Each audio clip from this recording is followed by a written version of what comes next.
Baik, teman-teman.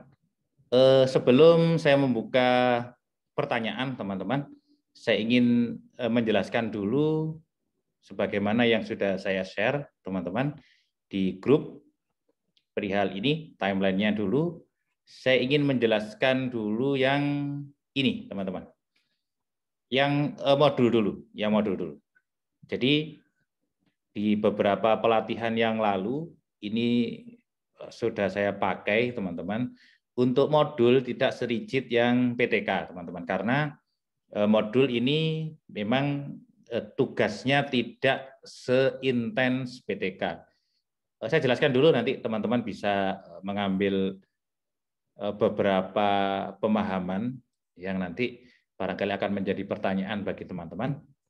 Baik, ini adalah struktur materinya, teman-teman. Satu panduan ini itu terbagi menjadi dua, teman-teman. Yaitu ada pelatihan yang tingkat dasar, kami menyebutnya dengan tingkat dasar, teman-teman. Ya, saya beri kuning seperti ini. Ini modul tingkat dasar, yaitu modul konvensional yang sudah kita bahas dan kita diskusikan bersama. Jadi di sini ada teori penulisan modul dan ada praktik penulisan modul. Sebagaimana yang sudah saya sampaikan baik di YouTube maupun di Zoom saat kita diskusi. Nah, ini kami sebut dengan pelatihan modul tingkat dasar, yaitu modul konvensional sebagaimana yang biasanya teman-teman buat. Yang kedua adalah pelatihan ini, yang jenjang yang kedua, itu kami sebut dengan pelatihan modul tingkat lanjut. Apa yang tingkat lanjut, teman-teman? Yaitu modul yang nanti akan terintegrasi dengan video yang ada di YouTube yang teman-teman buat. Nah, ini lebih fokus kepada pembuatan konten YouTube untuk menjelaskan isi modul. Jadi seperti itu. Ini kami sebut dengan pelatihan modul tingkat lanjut. Ini yang biasanya disebut dengan pelatihan modul yang terintegrasi dengan YouTube. Kalau yang di awal ini adalah pelatihan modul yang tingkat dasar, teman-teman. Terus untuk timeline-nya, alokasi waktunya dulu. Jadi dua-duanya kami desain 32 jam pelajaran, teman-teman. Untuk modulnya saya alokasikan untuk tatap muka daring, sebagaimana di YouTube dan kita di Zoom untuk diskusinya. Terus di tugas mandiri kita 22 jam. Nah, teman-teman sekarang sudah masuk ke tugas mandiri. Terus yang lanjut juga sama, teman-teman. Seperti ini. Ya, teman-teman bisa baca di file yang sudah saya unggah. Terus ini alurnya, nah ini adalah timeline-nya, teman-teman.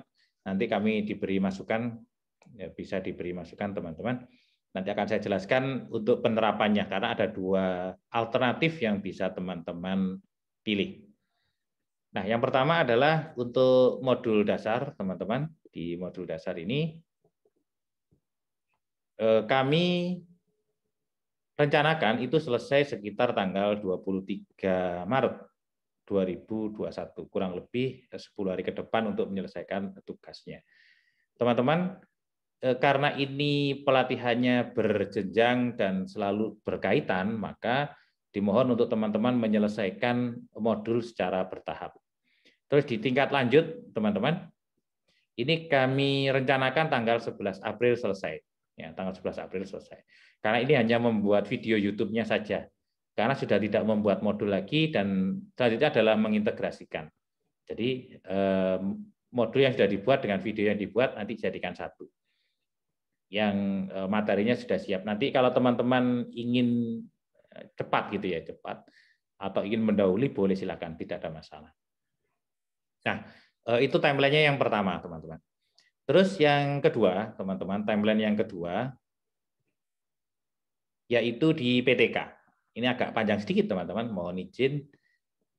Nah, di struktur materi PTK, teman-teman, ini dulu saya desain pada saat masih sebelum pandemi. Jadi ini sudah kami laksanakan sebelum pandemi, tetapi berhenti sampai bab 3, teman-teman. Sehingga kami menghentikan karena pada saat itu semua instrumen atau semua yang ada di bab 1, bab 2, dan bab 3 itu semua tatap muka. Nah, ketika pandemi tidak ada tatap muka. Akhirnya ini berhenti di tengah jalan. Sampai hari ini kami belum bisa melanjutkan. Karena untuk mempraktekannya sulit karena sudah berbeda modanya. Satunya moda ini apa namanya daring, satunya moda yang luring atau tatap muka. Jadi seperti ini bisa teman-teman baca sendiri, teman-teman. Kenapa kami selalu mengawali dengan buku 4, teman-teman? Karena itu patokan atau pijakan utama kita untuk menyusun publikasi ilmiah yang nanti berbasis untuk digunakan sebagai penilaian angka kredit. Karena tanpa itu kita percuma menyusun seperti ini, walaupun 6 bulan, 1 tahun bahkan akan percuma kalau kita tidak terstandar dari buku 4, teman-teman. Nah, yang kami sampaikan adalah teori PTK, teman-teman. Ya sekedar refresh lah ya, refresh. Ya yakin kok teman-teman ini sudah paham dengan teori PTK. Terus analisis permasalahan di kelas.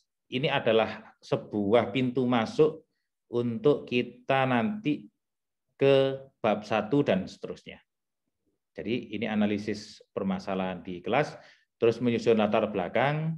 Ini saya coba memecah, teman-teman ya, memecah serinci mungkin ya untuk PTK, khusus untuk PTK serinci mungkin agar teman-teman nanti tidak tergesa-gesa dalam melaksanakan atau mengerjakan setiap bagian dari PTK. Sehingga nanti ketika teman-teman sudah melampaui waktu tertentu, maka teman-teman sudah bisa melihat hasilnya. Oh, saya sudah sampai ternyata di bab 3. Saya ternyata sudah sampai di instrumen. Ternyata saya sudah sampai di pembahasan dan seterusnya. Nah, sehingga ternyata menyusun PTK itu, teman-teman, kalau dilakukan bersama-sama itu jauh lebih mudah, teman-teman. Jauh lebih mudah. Terus ada menyusun rumusan masalah, tujuan, dan manfaat, teman-teman. Satu bab ini saya pecah jadi 2. Terus menyusun hipotesis, pengertian istilah, dan ruang lingkup, teman-teman. Jadi di sini nanti kita akan terus seperti itu. Kadang-kadang ada hipotesis yang diletakkan di bab 2. Tidak ada masalah untuk letak hipotesisnya karena di buku 4 juga tidak dijelaskan rinci begitu ya. Hanya dijelaskan perbagian umum saja bahwa bab 1 terdiri dari ini, bab 2 ini, bab 3 ini, kalau di dalamnya subbabnya tidak dijelaskan. Terus sebelum masuk bab 2, teman-teman, kita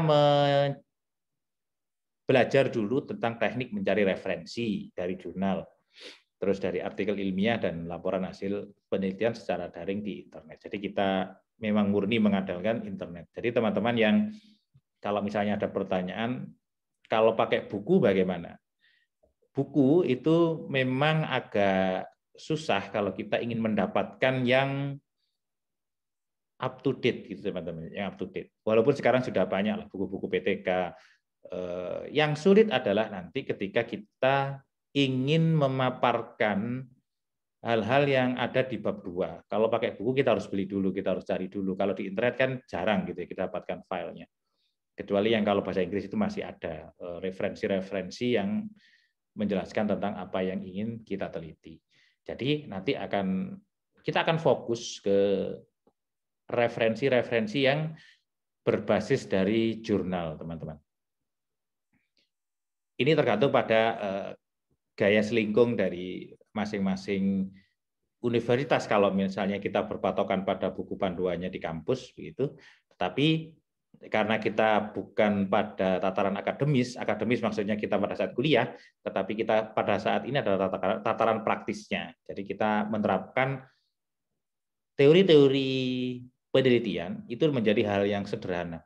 Karena memang bukan tugas utama kita sebagai peneliti, teman-teman. Beda dengan teman-teman dosen yang ada di kampus. Memang salah satu tugas tridharmanya adalah tentang penelitian. Kalau kita guru, tugas utamanya adalah mengajar.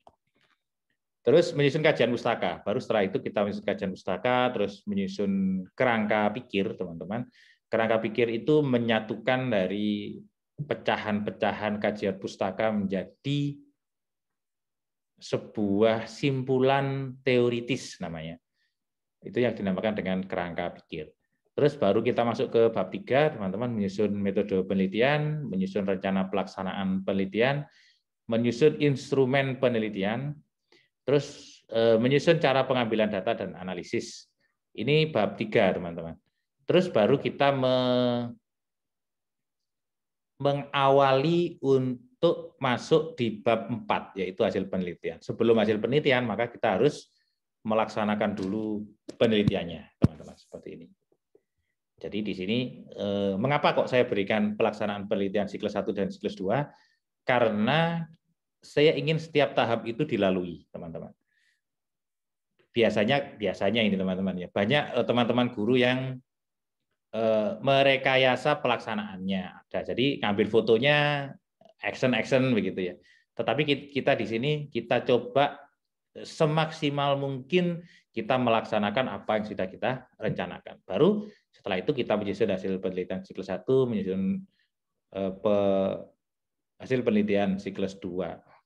Apa sih kelemahan dari PTK teman-teman atau berdasarkan pengalaman saya ketika saya mengubah PTK jadi buku maupun PTK menjadi artikel, teman-teman.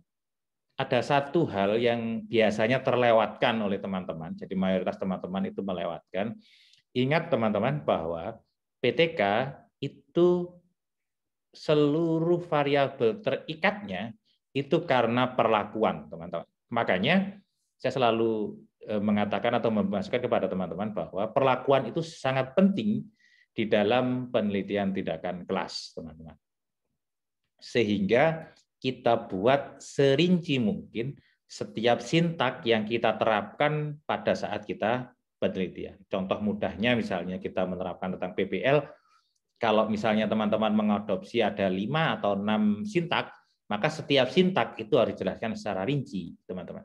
Kenapa? Karena itu adalah core atau inti dari pelaksanaan PTK. Terus menyusun pembahasan hasil penelitian, ini biasanya ada di bab 5 atau digabung di bab 4. Kalau di buku 4 itu digabung dengan bab 4, tidak ada masalah. Terus ada simpulan dan saran, ini biasanya ada di bab 5 atau bab 6. Terus lampiran, ini yang paling penting teman-teman ketika kita menyusun lampiran. Terus menyusun PTK dalam bentuk buku, nanti kita akan review kembali PTK jadi buku. Terus menyusun buku pendidikan, teman-teman. Sebenarnya ini sama, ya. Jadi ini dengan ini sama. Ini dengan ini sama. Nanti kita akan pisah. Terus bagaimana kita berlatih membuat best practice dari PTK. Ya, walaupun kita menilaikan PTK, tetapi tidak ada salahnya kalau kita belajar lagi tentang best practice, teman-teman.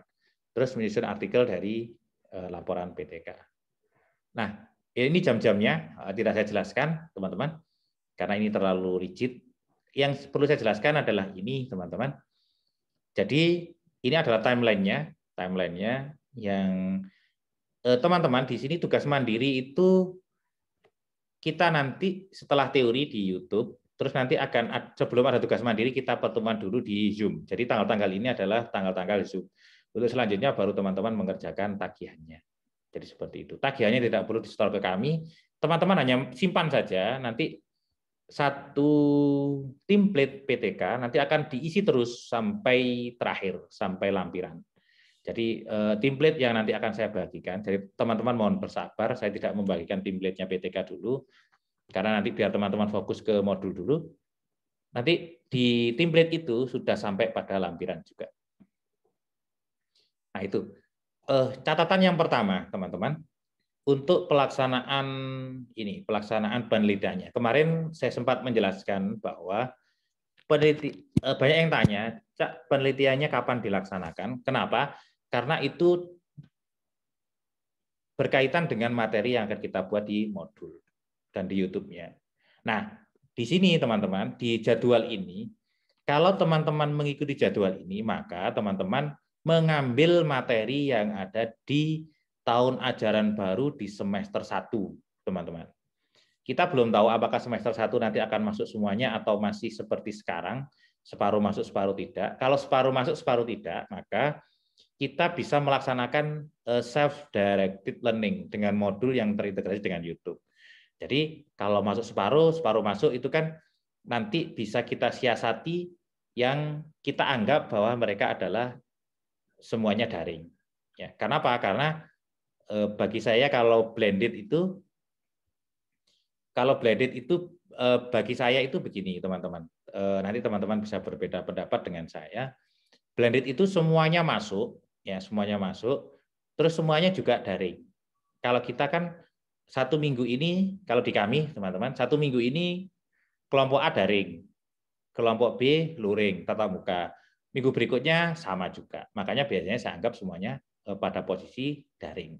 Jadi kita bisa menggunakan modul itu di dalam kelas, tidak ada masalah.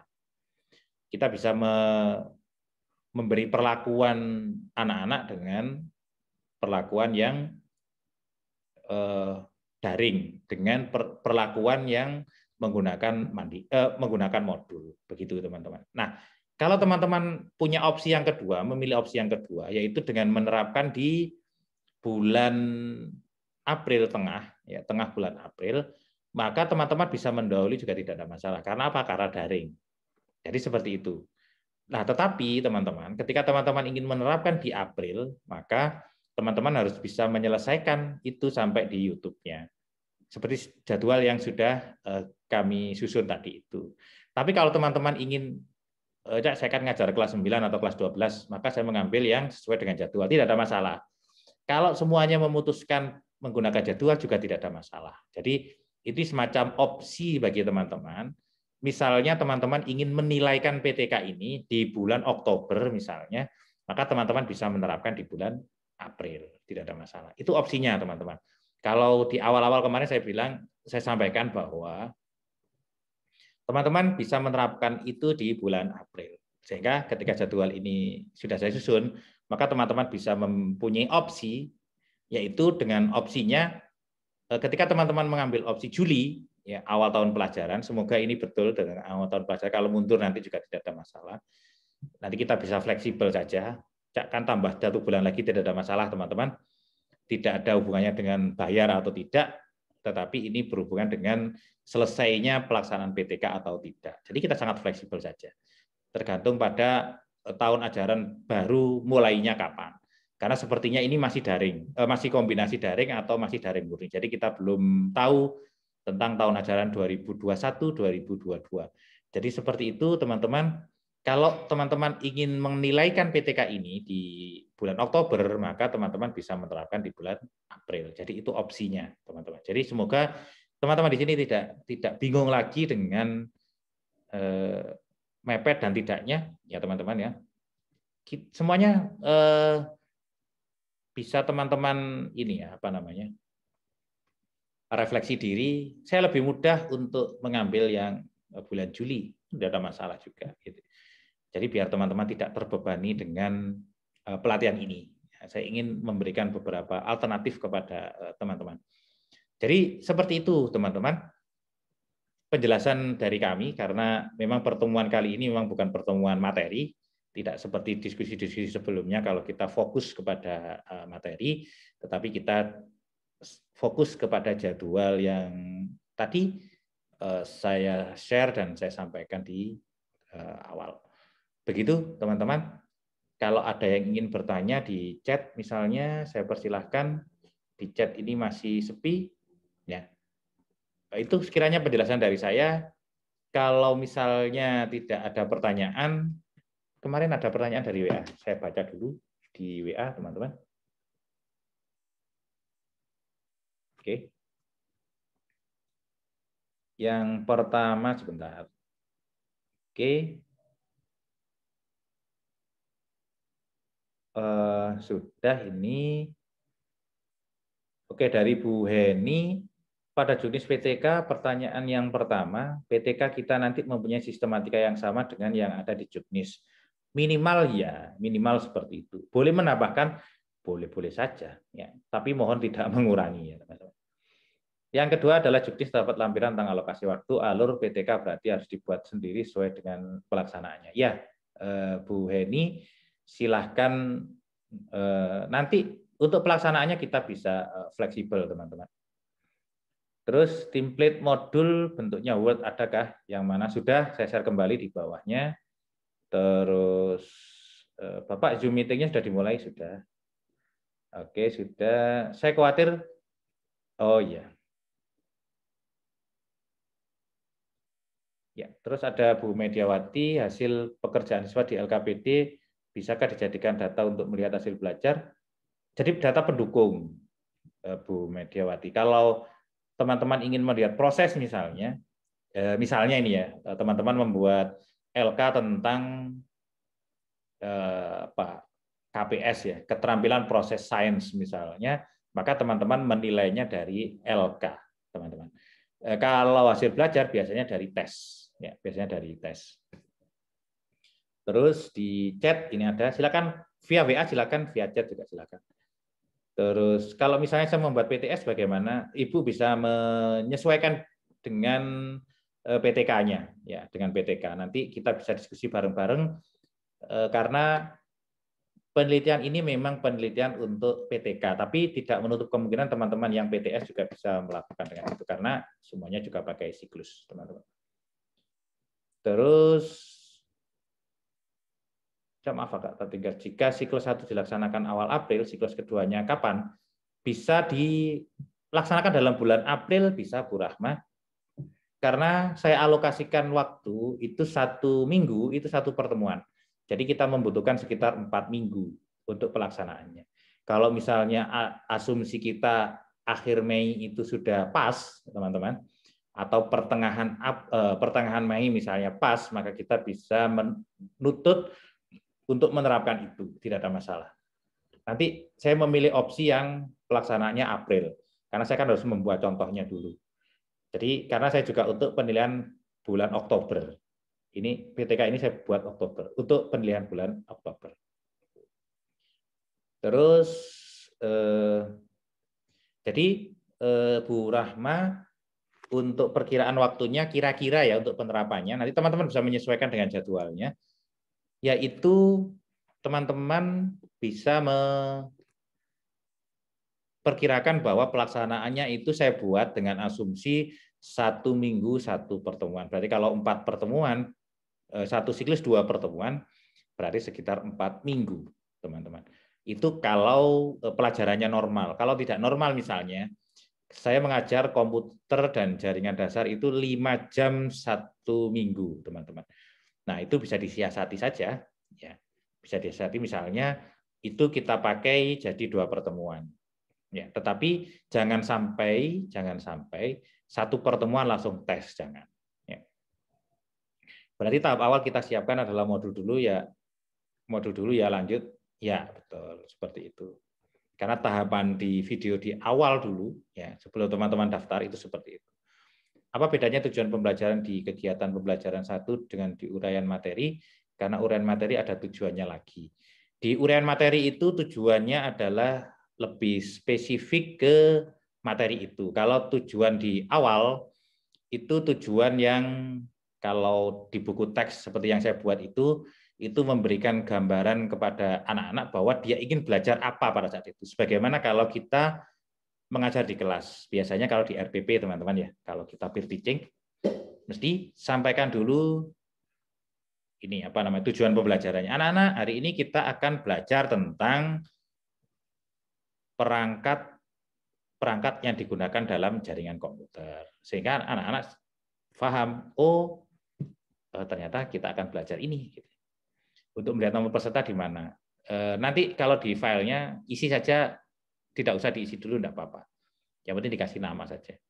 Karena ini belum saya rilis belum saya unduh untuk yang kemarin teman-teman sudah ngisi. April bulan depan ya Pak. Ya, betul Bu Ulia.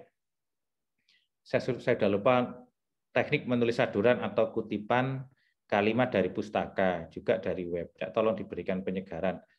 Bu Sari, kalau ini dalam konteks PTK, nanti Bu Sari mohon bersabar sedikit. Mohon bersabar sedikit. Nanti akan kami jelaskan, teman-teman, bagaimana mudahnya kalau kita misalnya ingin membuat misalnya aja gitu, bab 1 misalnya, yang paling banyak sebenarnya bab 1 juga banyak referensinya ya teman-teman. Jadi kalau saya biasanya yang saya pakai tekniknya adalah ketika saya menulis, Saya coba kalau misalnya ini saya tidak punya ide, maka saya mencoba untuk membaca tulisannya orang lain dulu. Maksudnya apa? Agar kita punya kerangka pikir dulu. Bu Kusminartin sebentar. Biar kita punya kerangka dulu. Cara mengungkapkannya seperti ini, seperti ini, seperti ini. Nah, itu kita tiru. Baru nanti kita cari ini apa namanya kutipan-kutipan yang kita perlukan atau pustaka-pustaka yang kita perlukan. Saya biasanya begitu. Jadi sekaligus butuh literatur ini, saya cari di jurnal, saya cari, ketemu, saya copy, terus saya parafrase, saya cantumkan itu. Jadi sebisa mungkin kita menggunakan referensi-referensi yang primer. Primer itu artinya utama. Jadi kalau teman-teman ingin melihat referensi utama, maka teman-teman bisa mencari atau melihat dulu daftar pustakanya. Jadi ini merujuk ke siapa? Cari dulu di pustakanya. Pustakanya dicari. Gitu. Bu Kusminartin, silakan.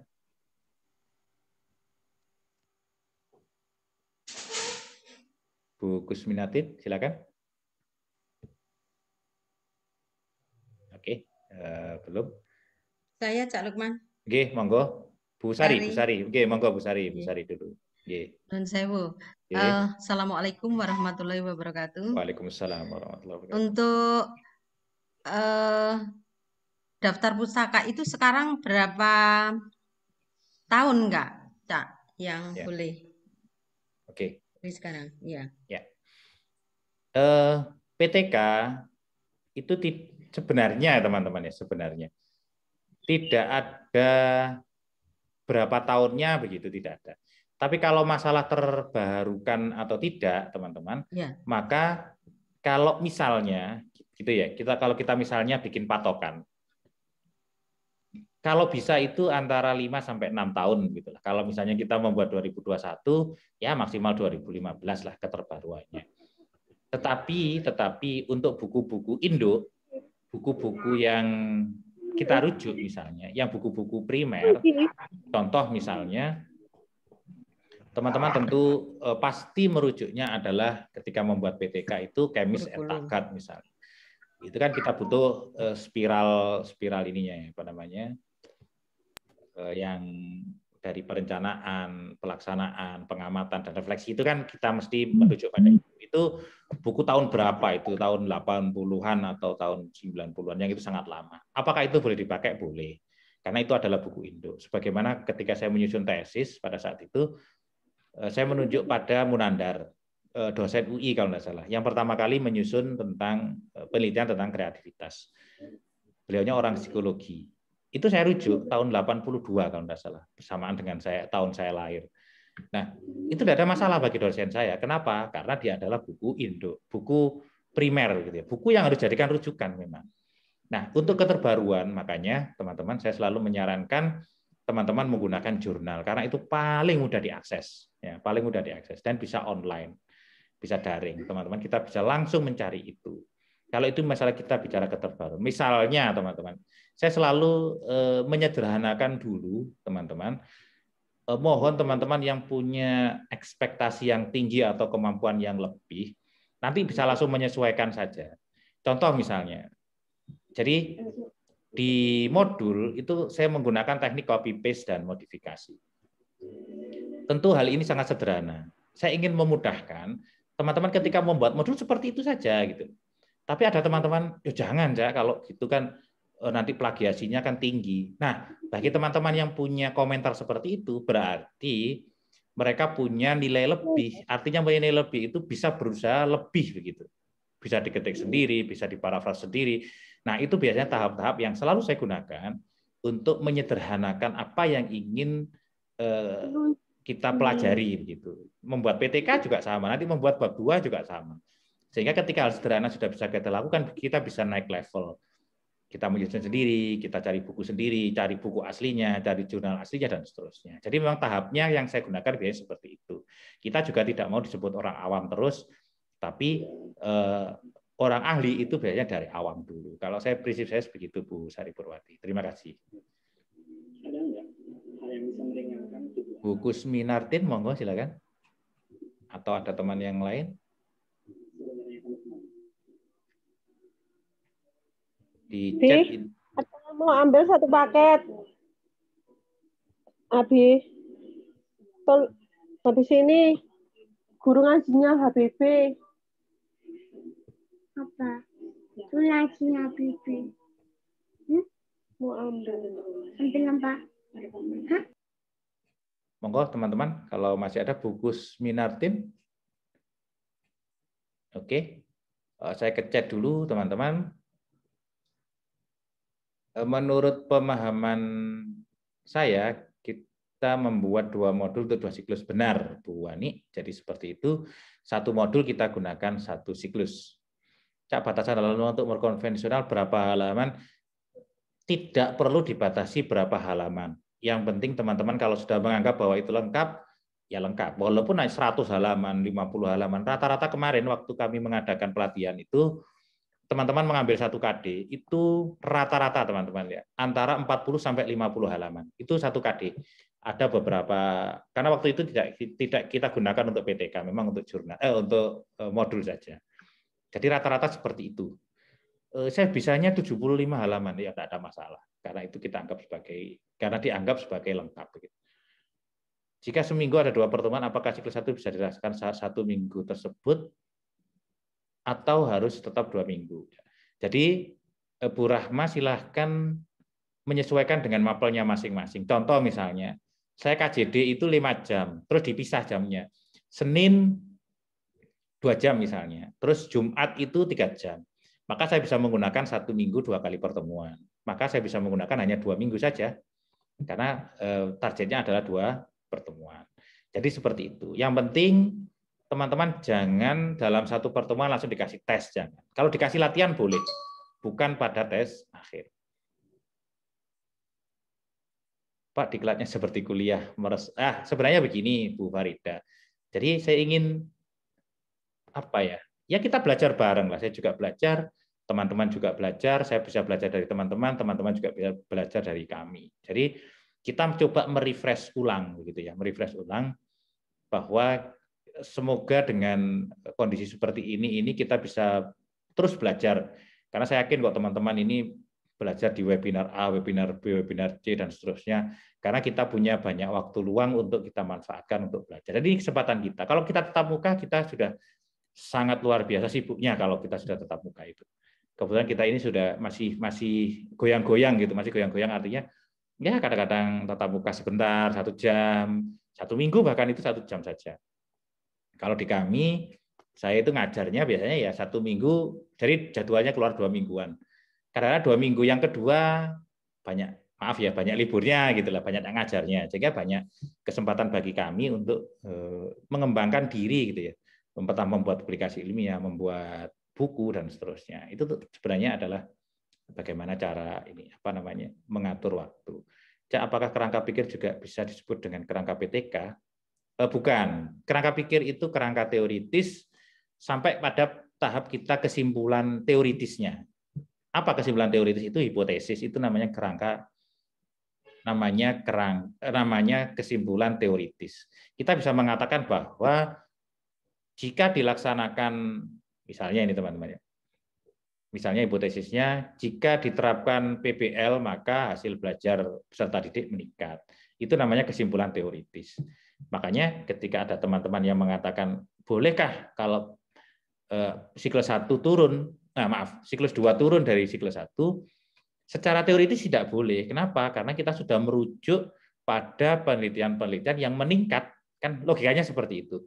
Nah, kalau rujukan-rujukan kita yang teoritis tadi itu meningkat, kenapa prakteknya kok tidak meningkat? Nah, kadang-kadang pertanyaan seperti itu yang membuat kita harus berpikir ulang tentang perlakuan yang kita lakukan.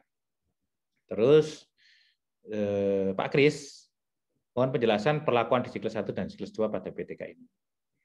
Nanti, Pak Kris ya, kalau perlakuannya kita tetap menggunakan penerapan self-directed learning, berbantuan modul yang terintegrasi dengan YouTube, itu perlakuannya. Nanti variabel terikatnya monggo dipilih, bisa disesuaikan dengan yang teman-teman ingin teliti.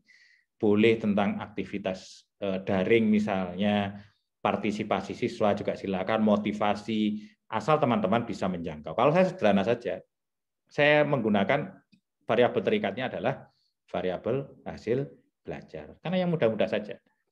Tidak perlu menyulitkan peneliti sendiri. Nanti tengah-tengah kita, waduh, ini sudah saya laksanakan, ternyata pembahasannya sulit juga.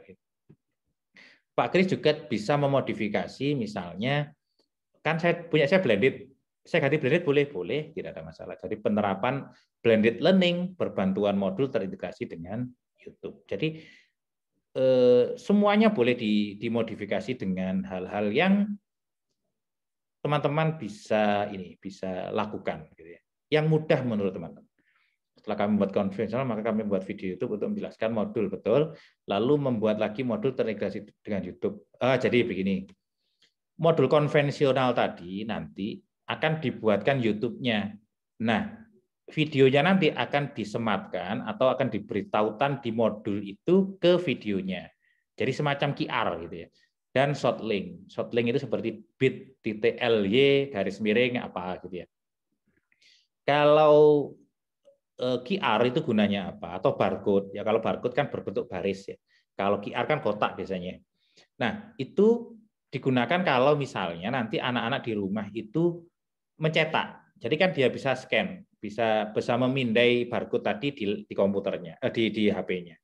Kalau tidak cetak, maka anak itu bisa mengklik yang shortlink-nya tadi. Jadi seperti itu. Jadi membuat modul yang konvensional selesai di pelatihan dasar, terus nanti membuat modul yang terintegrasi dengan YouTube, tidak membuat modul lagi, tetapi hanya membuat konten di YouTube-nya. Nanti bisa disematkan di modul konvensional. Nah, modul konvensional yang sudah ada QR-nya, sudah ada tautan link-nya ke YouTube, itu kita namakan dengan modul yang terintegrasi dengan YouTube. Sekolah saya sudah melaksanakan tatap muka, apakah modul juga dipakai integrasi YouTube? Bisa, bukan ini tatap mukanya sudah penuh atau masih separuh-separuh, nanti saya butuh ini. Nah, kalau separuh-separuh, ya separuhnya kan masih daring juga. Apakah modul juga bisa pakai YouTube? Bisa juga, tidak ada masalah. Jadi modul itu bisa kita beli perlakuan di kelas gitu ya. Anak-anak silakan pelajari materinya dulu di modul, ya bisa seperti itu. Atau belajar di rumah juga tidak ada masalah. Bu Mediawati, misalnya di siklus 2 hasil belajarnya menurun, apakah harus laksanakan siklus 3 sementara kita sudah menjalankan 2 siklus? Bu Mediawati bisa dipersiapkan dengan baik untuk bisa dari tingkat kesulitan soal, tingkat kedalaman materi, terus tentang perlakuan, tentang apapun yang nanti akan teman-teman ketahui sendiri di kondisi kelas masing-masing. Jadi seperti itu. Kita tidak ingin hasil belajarnya jadi menurunnya. Kita tidak ingin untuk itu. Bu Heni, videokan itu materi atau pembahasan soal. Semuanya, Bu Heni, sesuai dengan kebutuhan. Jadi kalau misalnya penjelasan itu, kalau saya berpatokan, kalau saya buat konten biasanya, itu antara 10 sampai 15 menit. Jadi kalau misalnya di bab materi A misalnya ada 3 subbab, maka Bu Eni bisa membuat video 3. Terus nanti ditambah latihan soal misalnya atau pembahasan soal. Jadi sesuai dengan kebutuhannya. Penelitian di masa pandemi yang diteliti keaktifan siswa atau hasil belajar. Paling mudah adalah hasil belajar, Bu Ulia. Kalau keaktifan siswa itu kan kita tidak bisa mengamati secara langsung. Tapi kalau teman-teman mampu misalnya, mampu meneliti itu ya tidak ada masalah. Saya tidak ingin teman-teman nanti kebingungan di tengah-tengah. Ya. Apakah penelitian 2 siklus membuat 2 modul atau masing-masing modul terintegrasi? Apakah masing? Ya betul, Bu Andam. Jadi 1 siklus 1 modul. Ya. Jadi yang terintegrasi dengan YouTube maksudnya. Dua-duanya terintegrasi dengan YouTube. Jadi seperti itu, teman-teman. Itu pertanyaan di chat. Ya, silakan mau live silakan. Bukus sudah bisa aktif, silakan.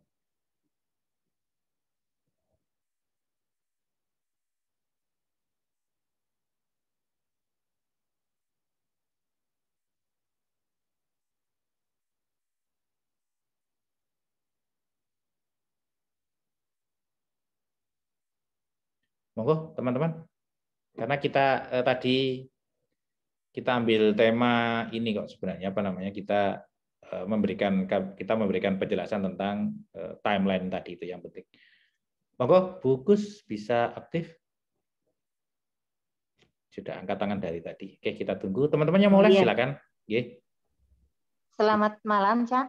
Oh, J, Bukus, monggo silakan. Kalau berkenan ngapunten. videonya bisa diaktifkan. Ini ngapunten, agak kesulitan ini internet Sinyalnya, di nggih. tempat saya. Oh, oke, monggo. Begini, Cak, saya dari kejuruan ya. Kemudian tertarik untuk membahas mata diklat saya sendiri, dalam hal ini berkas tangan ya, praktek gitu. Terus kemudian di berkas tangan itu KD-nya 1. Ya, KD-nya 1. Tapi terdiri dari beberapa materi. Betul. Dari beberapa materi, ya. Nah, kalau tadi dikatakan teman-teman bahwa untuk pembahasan dua KD, kalau di pemahaman kami, di saya ini ya Pak ya, ini pemahaman saya justru 1 KD itu yang terdiri dari beberapa materi, misalkan materi palu, materi gergaji, materi ragum, itu kayaknya sudah akan bisa memenuhi tanpa harus 2 KD. Gitu. Nah, ini apakah persepsi saya ini bisa dibuat PTK ataukah masih harus dibenarkan, Cak? Gitu Pak pertanyaan kami, Pak. Sampun Bukus? Nggih, sementara itu matur nuwun. Sami-sami. Di pertemuan-pertemuan sebelumnya sudah kami sampaikan teman-teman bahwa yang dijadikan patokan itu bukan KD, ya, tetapi materi. Sama dengan kami ketika kami mengajar fisika, 1 KD itu biasanya ada 2-3 materi. Maka saya bisa mengambil hanya 1 KD saja, saya pilih 2 materi. Dan itu tidak ada masalah. Kalau ada teman-teman yang 1 KD 1 materi, ya berarti ada 2 KD yang dijadikan materinya, karena 1 KD 1 materi. Jadi teman-teman yang tahu dengan KD-nya masing-masing. Jadi seperti itu, Bukus. Karena tadi disampaikan bahwa 1 KD ada 3 materi, maka teman-teman bisa menyesuaikan diri dengan bahwa saya ambil 1 KD saja, 2 materi tidak ada masalah. Atau misalnya 3 materi juga tidak ada masalah. Ambil 1 KD saja, tidak ada masalah. Jadi patokan kita bukan KD, tetapi materi. Seperti itu, Bukus. Terima kasih. Matur nuwun, Cak. Sami-sami. Assalamualaikum warahmatullahi wabarakatuh. Bu Ulya. Sebentar. Oke, Bu Ulya. PTK kolaborasi apa yang dikolaborasikan, Pak? Jadi begini, teman-teman. Tentu teman-teman ada yang masih bingung tentang kata-kata kolaborasi. Jadi dulu saya pernah menggagas pelatihan PTK seperti ini, tapi temanya bebas. Setiap orang beda-beda. Ada yang jigsaw, ada yang BPL, ada itu, dan seterusnya. Pada saat itu tatap muka. Tatap muka itu tidak bisa kita menyusun dalam 1 tema. Nah, pada saat daring seperti ini kita bisa menyusun bahwa semuanya pakai daring. Ya, semuanya pakai daring. Terus semuanya bisa pakai modul. Semuanya bisa pakai modul. Dan semuanya bisa pakai yang terintegrasi dengan YouTube. Nah, pembelajaran mandiri itu bisa, ya bisa tidak. Karena ada teman-teman yang daring plus luring, atau kita sebut dengan blended, ada yang masih daring murni, ada. Beberapa sekolah juga masih ada. Di kami di Mojokerto itu hanya beberapa sekolah yang sudah melaksanakan blended. Jadi tatap muka, ada daring dan tatap muka, ada daring dan tatap muka.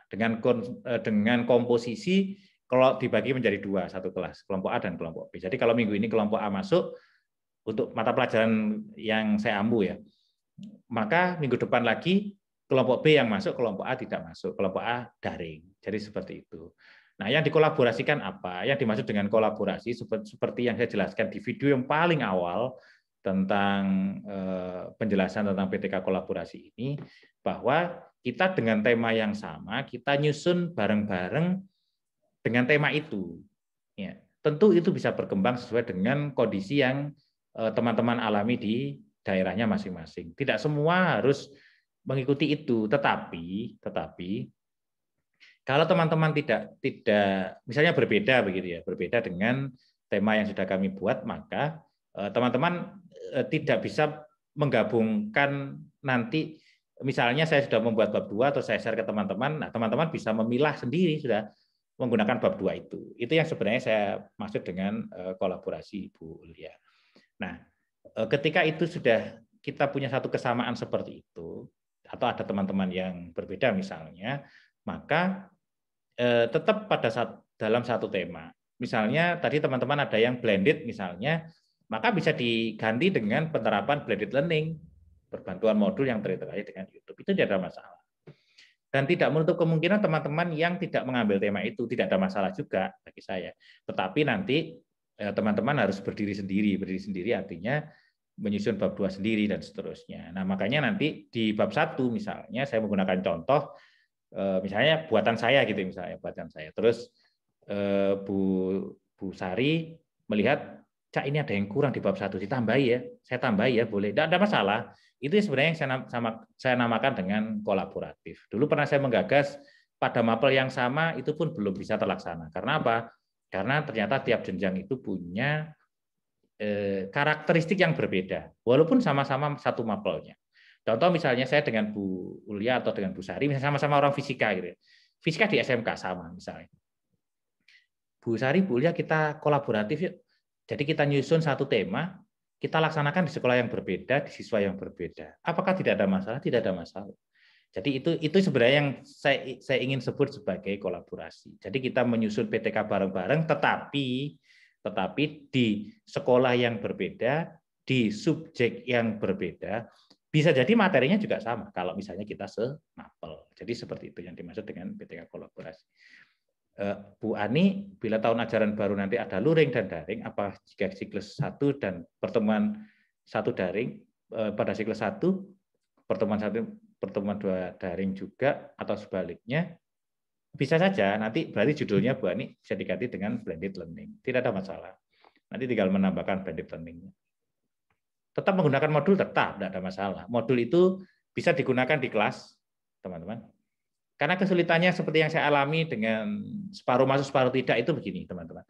Ketika saya mengajar, misalnya kelompok A minggu ini masuk, gitu ya, saya ajar gaya misalnya. Kelas kelompok B kan tidak ada. Kelompok B tidak ada. Dan tidak adil kalau kita misalnya kita beri daring. Jadi misalnya kita beri tugas gitu saja. Oh, baca sendiri ya, materi ini tentang gaya. Tapi yang kelas A saya ajar di tatap muka. Itu tidak adil. Makanya itu kalau menurut saya ya, kalau teman-teman ada pendapat silahkan. Kalau seharusnya idealnya itu kita mengajar di kelas, direkam pakai Zoom, terus anak-anak yang di rumah menyaksikan kita yang ada di kelas. Itu ideal, teman-teman.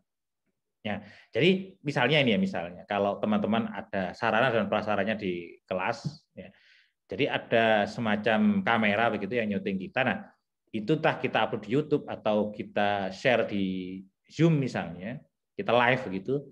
Jadi seolah-olah anak-anak yang daring juga mendapatkan penjelasan yang sama dengan yang ada di kelas. Itu idealnya sebenarnya. Ya. Tetapi kan kami, ya teman-teman dan saya juga punya keterbatasan dengan hal itu. Gitu. Jadi makanya kalau misalnya masuk separuh-separuh begitu, saya anggap dua-duanya daring. Kalau saya. Jadi penjelasan itu nanti akan saya ulang ketika kelas B-nya masuk. Ya. Kalau saya begitu. Terus Bu Meidawati, untuk hasil belajar bisa dilihat dari hasil evaluasi peserta didik, apakah bentuk soal boleh berbeda setiap siklus? Oh ya, harus berbeda. Kalau tergantung pada materinya. Misalnya siklus 1 menggunakan PG, siklus 2 menggunakan. Kalau bisa punya karakteristik yang sama. Ya. Kalau misalnya PG semua, kalau IC semuanya, kalau campuran. Ya, sehingga tidak ada ketimpangan lah, karena kita mengukur pada hal yang sama kok instrumennya berbeda. Jadi bisa seperti itu, Bu Mediawati. Oke, teman-teman. Kira-kira penjelasannya seperti itu. Monggo teman-teman yang ingin live bertanya, monggo silakan.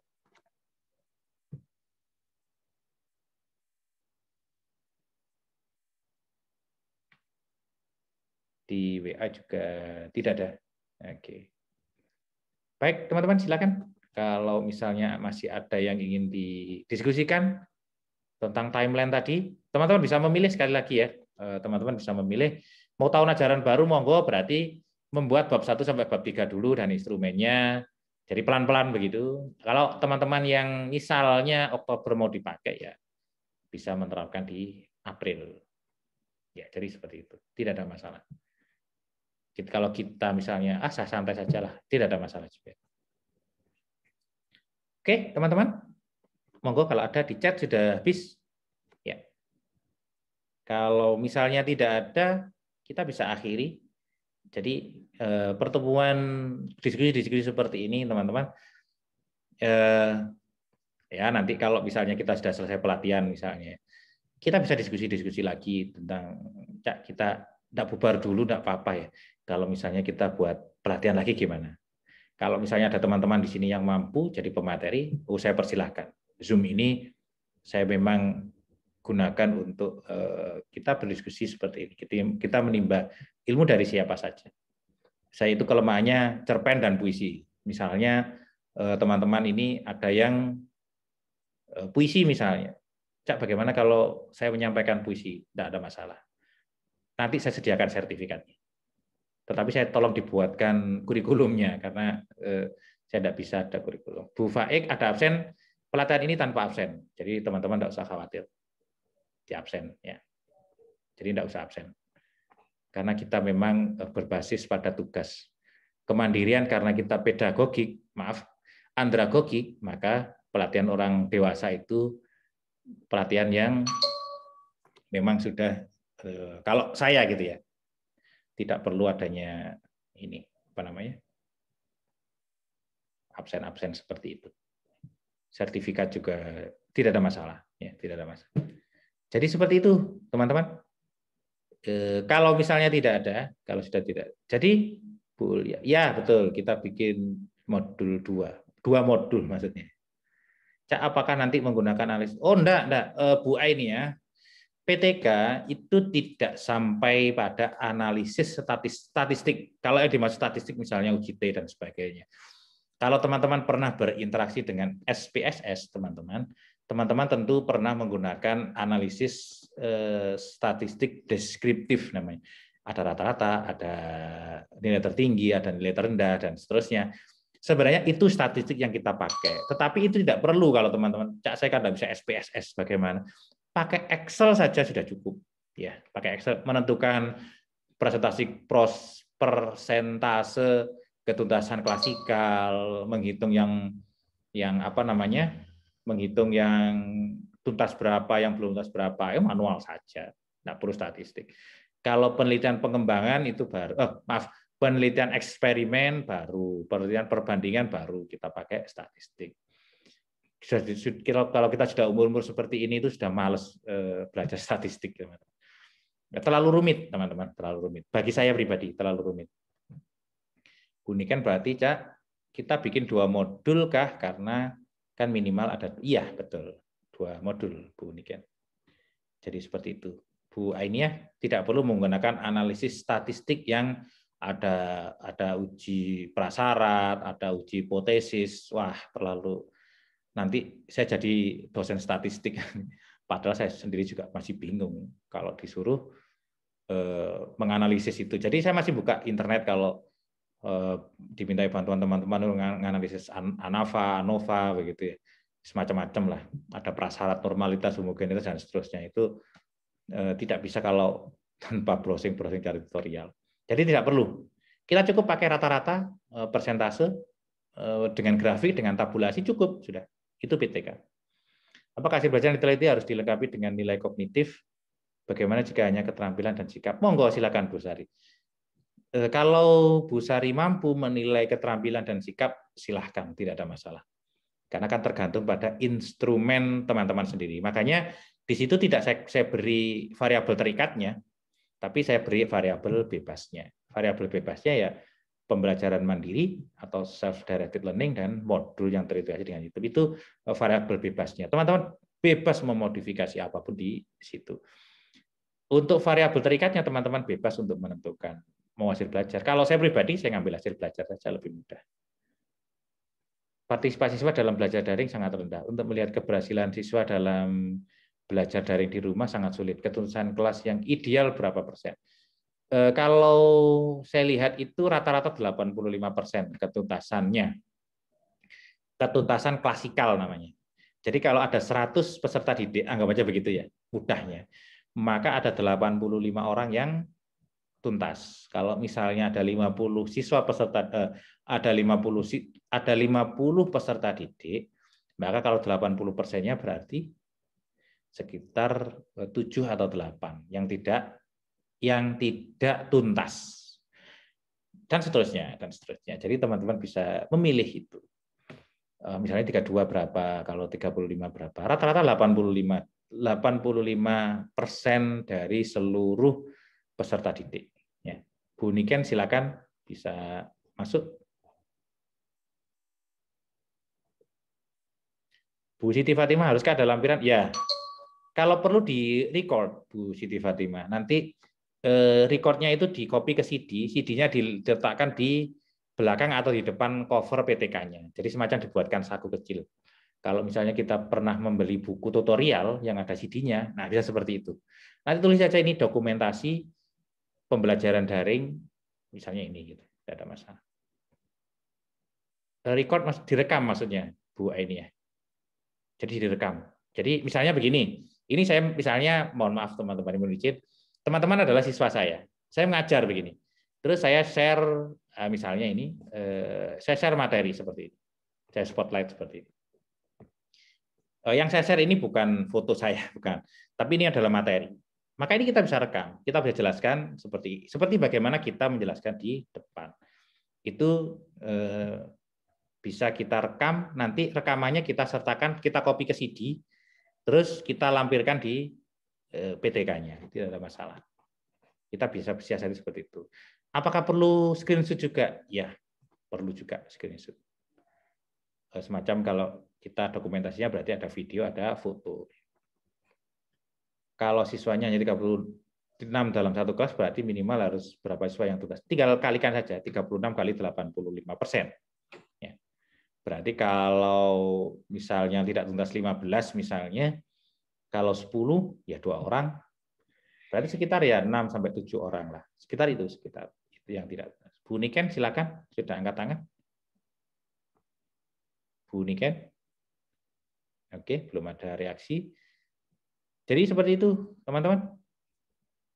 Kalau saya menyarankan kalau daring dengan Zoom di-record saja, direkam, ya direkam maksud saya. Direkam itu nanti bisa jadi bukti sangat autentik. Sebagaimana ketika saya ingin menggagas seminar yang kemarin saya sampaikan, teman-teman. Jadi yang seperti ini, Bu Sari mohon izin saya spotlight. Nah, seperti ini, Bu Farida saya spotlight, mohon izin. Nah, seperti ini. Ini kalau seminar PTK, teman-teman. Ini kita record saja. Ya, atau kita foto, screenshot istilahnya, ditangkap layar gitu ya, ditangkap layar seperti ini. Saya sebagai, misalnya di sini saya kasih nama saya, Lukman Hakim kurung buka SMK Negeri 1 Soko, Bu Sari Purwati kurung buka SMK Negeri mana, terus Bu Farida SMK Negeri mana begitu. Ya, jadi seperti ini saya sebagai notulen, misalnya saya sebagai pemateri, Bu Sari sebagai moderator dan Bu Farida sebagai notulensinya. Jadi seperti ini kita bisa rekam. Ini belum saya coba karena ini kan hal baru teman-teman. Kita tidak boleh mengumpulkan orang untuk seminar. Jadi bisa kita gagas nanti seperti itu. Mau diterima atau tidak itu tidak ada masalah. Yang penting kita sudah melaksanakan sesuai dengan kondisi yang kita alami saat ini. Ya. Karena kita tidak boleh mengumpulkan orang, kita dibatasi untuk mengumpulkan orang, maka ya kita menggunakan daring saja. Kenapa tidak? Sebagaimana pelatihan-pelatihan yang teman-teman ikuti, teman-teman juga melaksanakan secara daring. Jadi seperti itu, teman-teman. Di chat sudah habis ini. Oke. Itu saja yang bisa sampaikan, teman-teman. Oke, masih ada lagi, masuk satu lagi. Jika hasil PTK tidak tercapai ketuntasan klasikal, apakah dikatakan tidak berhasil PTK-nya? Solusinya adalah menambah siklus. Ya, siklusnya menambah siklus. Karena eman kan kalau sudah akhir begitu kok tidak naik-naik begitu. Atau bisa menggunakan remedi misalnya. Tapi saya belum pernah kalau PTK terus di remedi itu saya belum pernah. Tapi bisa nanti kita jelaskan dengan itu. Tapi remedi harus ada remedial teaching dulu, teman-teman. Jangan langsung diberi soal lagi begitu, jangan. Karena kesulitan peserta didik belum teratasi dengan hanya dites lagi. Makanya syarat untuk apa namanya remedi itu harus ada remedial teaching dulu. Ya. Remedial teaching itu pembelajaran bagi anak-anak yang mau remedi. Apa sih kesulitannya? Nah, bisa begitu. Apakah tidak berhasil PTK-nya? Sebenarnya begini, teman-teman. Ketika teman-teman menyusun teori, itu kan mesti teman-teman mengatakan bahwa ini bisa meningkat, ini bisa meningkat, ini bisa meningkat. Dan penelitian-penelitian yang kita rujuk itu pasti meningkat. Nah, kalau misalnya kita praktekkan tidak meningkat, berarti ada perlu evaluasi dari apa yang kita terapkan, teman-teman. Jadi seperti itu. Solusinya kita bisa menambah siklus lagi satu. Nanti ketika berhasil siklus 3-nya, kita ambil 2 siklus saja, siklus 2 dan siklus 3. Atau kalau perlu ditulis ketiga-tiganya tidak ada masalah. Pak melihat jadwal pembuatan modul tadi, pada akhirnya membuat video YouTube. Itu 1 siklus atau lengkap sampai selesai. Ya 2 siklus, karena kita sama-sama menggunakan modul yang terintegrasi dengan YouTube. Kalau hanya berinteraksi dengan chat, dengan WA, tidak ada masalah. Misalnya, Bu Ainiyah nanti modulnya dibagikan di mana? Di WA misalnya, tidak apa-apa, tidak ada masalah. Ada teman-teman yang menggunakan GC, Google Classroom misalnya, ada teman-teman yang menggunakan Moodle. Itu hanya ini saja, hanya apa namanya medianya. Jadi nanti penerapan pembelajaran mandiri atau self-directed learning berbantuan modul terintegrasi dengan YouTube melalui pesan aplikasi atau pesan instan atau aplikasi pesan instan WhatsApp misalnya. Tidak ada masalah. Diskusinya pakai itu tidak ada masalah, di screenshot begitu. Tapi kalau kita melakukan penelitian tunggal tanpa join dengan orang lain, kan tidak apa-apa. Tidak ada masalah, Bu Niken. Jadi yang dimaksud kolaborasi di sini bukan seperti ini, teman-teman. Saya dengan Bu Sari misalnya. Bu Sari, kita penelitian bareng. Sebenarnya bisa diartikan seperti itu, bisa. Kan kita ada di buku 4 itu kan ada publikasi ilmiah yang penulisnya lebih dari 1, maksimal 4 orang. Jadi kalau misalnya kita berempat mengadakan penelitian yang sama, 1 laporan tidak ada masalah, dengan nilai yang kita bagi 40% dan itu. Kalau dosen itu sudah terbiasa deh. Kita pernah kuliah, terus kita artikelkan yang tesis kita atau skripsi kita kan pernah. Pasti di situ ada 2 nama dosen kita kan, dosen pembimbing 1 dan pembimbing 2. Kenapa kok mereka ikut? Ya mereka itu jadikan angka kredit, dia sebagai penulis pertama, kalau di kita ya istilahnya itu penulis pembantu 1 dan penulis pembantu 2. Itu ada angka kreditnya bagi dosen. Kalau bagi kita tidak merasa kan, karena kita mahasiswa. Ya, jadi seperti itu. Di dosen itu wajib. Di penelitian kolaboratif seperti itu sudah biasa. Bagi-bagi nilai seperti itu sudah biasa. Nah, guru itu yang masih, maaf, masih agak pelit untuk bagi-bagi ini. Saya dulu pernah menggagas penelitian kolaboratif itu, ya banyak, ya ada juga sih yang ikut. Karena itu membudayakan kita bekerja bareng. Kalau misalnya bisa individual, tidak ada masalah. Misalnya saya dengan Bu Sari ini buat gitu ya, buat. Terus pada satu saat buat sendiri-sendiri, tidak ada masalah karena kita sudah berlatih. Bu Ani, silakan. Ya, terima kasih. Assalamualaikum Cak Lukman. Waalaikumsalam warahmatullahi wabarakatuh. Mohon maaf saya tadi sudah bertanya, tapi saya kurang jelas akan jawaban Bapak. Misalnya nanti tahun ajaran baru itu kan saya mengajar di kelas 7, itu ada 10 kelas. Minggu pertama 5 kelas daring. 5 kelasnya luring. Misalnya saya mengajar untuk pertemuan pertama di siklus pertama itu daring, apakah untuk pertemuan kedua di siklus pertama itu saya nunggu kelas yang tempat saya meneliti ini daring dulu, atau nggak masalah daring, kemudian luring, atau bagaimana? Kalau misalnya saya inginnya daring, kemudian yang kedua daring, apakah boleh? Atau kalau yang pertama luring, yang keduanya luring tetap, jadi saya nunggu seperti itu, apakah boleh? Ya, sampun Bu Ani.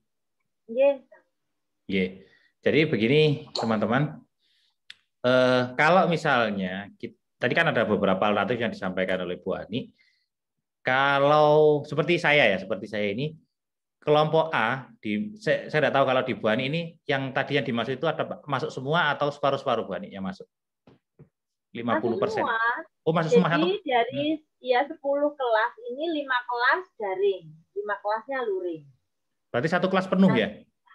Iya, satu kelas penuh. Oh. Kan sekolah saya kelasnya banyak, 25 kelas. Kalau peraturan di Juknisnya kan satu kelas hanya diisi 50%. Tidak seperti itu ya? Iya, tapi satu kelasnya itu nanti dipecah jadi dua. Itu pelajarannya sama atau beda? Pelajarannya sama. Berarti Bu Ani mengajak diisi yang lain nanti. Berarti kan beda ya? Mata pelajarannya berbeda dengan kelompok A dengan kelompok B beda? Iya. Nah, berarti kan sama dengan kami begitu ya. Jadi separuh daring, separuh luring sebenarnya. Karena apa? Karena yang daring tadi kan tidak kita ajar. Iya. Nah, maksud saya begitu. Jadi begini, Bu Ani bisa menggunakan blended sebenarnya. Jadi ada satu saat ada daring, satu saat ada luring. Jadi bisa digunakan untuk penguatan di modul itu bisa kita sebut dengan blended, Bu Ani. Jadi teman-teman tidak terikat dengan yang pembelajaran mandiri tadi, enggak usah, enggak apa-apa. Karena saya blended ya saya terapkan blended saja, karena faktanya di lapangan juga blended.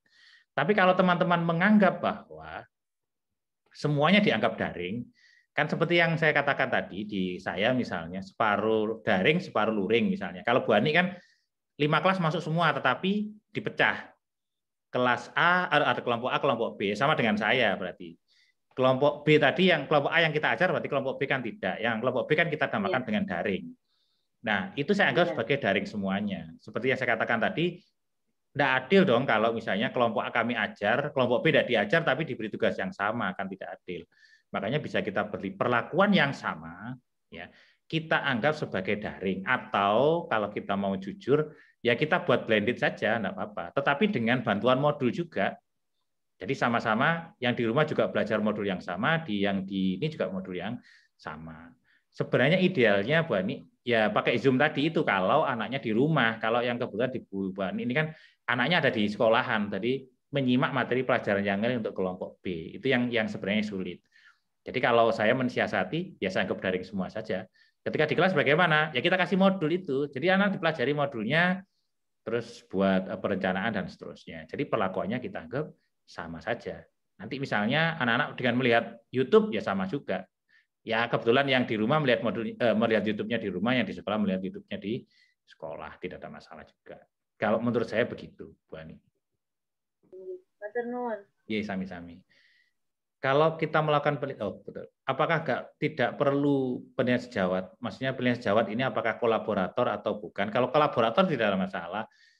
Kolaborator itu bisa kita masukkan di grup WA, misalnya kalau tadi Pak ada yang pakai grup WA, Bu Ainiah. Ada yang menggunakan Google Classroom, bisa kan kita mengundang teman untuk masuk kelas gitu kan bisa. Sebagai pengamatnya. Oh, si A ini aktif, pengamatnya bilang begitu. Jadi seperti itu. Kalau yang dimaksud dengan penilaian sejawat seperti itu. Kalau yang penilaian sejawat ini maksudnya adalah kolaborator, seperti itu prinsipnya. Tapi kalau misalnya penilaian sejawat yang dimaksud itu memberikan penilaian kita, ya sebenarnya posisinya sama dengan kolaborator. Jadi fungsi kolaborator seperti itu. Kalau di tatap muka kan beliaunya masuk kelas kita, masuk kelas real maksudnya, kelas nyata, bukan kelas virtual. Tapi kalau di virtual ya kita masukkan aja ke kelas virtual. Bisa kalau WA pakai WA, kita masukkan ke grup WA. Kalau Classroom ya kita masukkan ke Google Classroom. Bisa. Seperti itu, teman-teman. Maka silakan di WA ini ada lagi enggak? PTK selama masa pandemi. Mulai bulan Maret tidak bisa diterima atau tidak bisa dinilai. Mohon maaf. Oh, ini Pak. Ini ada info dari teman kita, PTK selama masa pandemi mulai Maret tidak bisa diterima dan tidak bisa dinilaikan. Oh, ini dari teman. Saya tetap bersikukuh untuk itu. Jadi, kenapa tidak? Kenapa tidak dengan asumsi? Kalau misalnya nanti punya saya tidak dinilai, ya tidak ada masalah juga. Yang penting saya sudah membuat PTK. Jadi seperti itu, teman-teman. Kalau tidak ada pertanyaan lagi, saya tutup untuk diskusi kita kali ini. Teman-teman bisa melanjutkan pembuatan modul yang konvensional, teman-teman. Semampunya saja dan tidak ada masalah. Mau berapa halaman juga tidak ada masalah. Jadi bisa seperti itu. Mohon maaf bila ada Bu Siti Fatimah, silakan. Terima kasih. Sebentar saja. Ini untuk kita menyusun, menyampaikan modul atau membuat PTK, nanti kan kita sama e-modul yang terintegrasi dengan YouTube. Itu kalau kita berkolaborasi dengan teman untuk mengukur aktivitas siswa. Sepertinya jika kita pembelajarannya dengan daring itu kesulitan untuk menentukan atau mengukur aktivitas siswa, Bapak. Karena tidak melalui pengamatan secara langsung. Mungkin itu menurut saya. Mohon mungkin ada tambahan. Terima kasih. Ya, sama-sama. Makanya dengan segala keterbatasan di daring, teman-teman, dengan keterbatasan di daring, kita juga dibatasi dengan ketidakadanya tajwid kurikulum kan seperti itu karena kita daring. Nah, apakah di PTK bisa kita sederhanakan seperti itu? Bisa saja. Aktivitas siswanya, misalnya bisa kita pantau di misalnya di komentar YouTube misalnya, atau di komentar di Google di kelas mayanya misalnya. Keaktifannya bisa dilihat dari aktivitasnya bisa dilihat dari seperti itu. Nah, makanya dengan segala keterbatasan itu, sebagaimana pembelajaran yang kita laksanakan, itu juga bagi saya tidak ada masalah. Makanya ketika teman-teman ingin mengukur aktivitas siswa misalnya, atau ingin mengukur keterampilan, kalau itu sangat menyulitkan pada saat daring, maka teman-teman jangan dilakukan karena nanti bingung sendiri bagaimana cara mengamati anak-anak yang keterampilan pada saat anak-anak daring. Nah, dengan kesederhanaan seperti itu, ya nanti instrumennya kita buat sesederhana mungkin. Misalnya pengamatan aktivitas siswa, melihat misalnya kita suruh mengisi daftar hadir misalnya. Ya dengan kita mengabaikan hal-hal yang tidak bisa kita jangkau. Kan anak-anak hanya absen saja begitu. Anak-anak tidak melihat YouTube-nya. Itu sebenarnya hal-hal yang perlu kita abaikan. Kita abaikan maksudnya bagaimana? Kita anggap bahwa anak-anak yang absen itu adalah anak-anak yang sudah melihat atau mempelajari video atau YouTube yang sudah kita lakukan. Sebagaimana nanti ketika penerapan pembelajaran pembelajaran mandiri, kontrolnya adalah anak-anak membuat perencanaan sendiri, membuat pelaksanaan semacam jurnal begitu. Nah, itu catatan itu kita anggap anak-anak melaksanakan itu. Jadi dengan mengesampingkan segala macam semacam buruk sangka kita kepada siswa. Jadi seperti itu Bu Fatimah.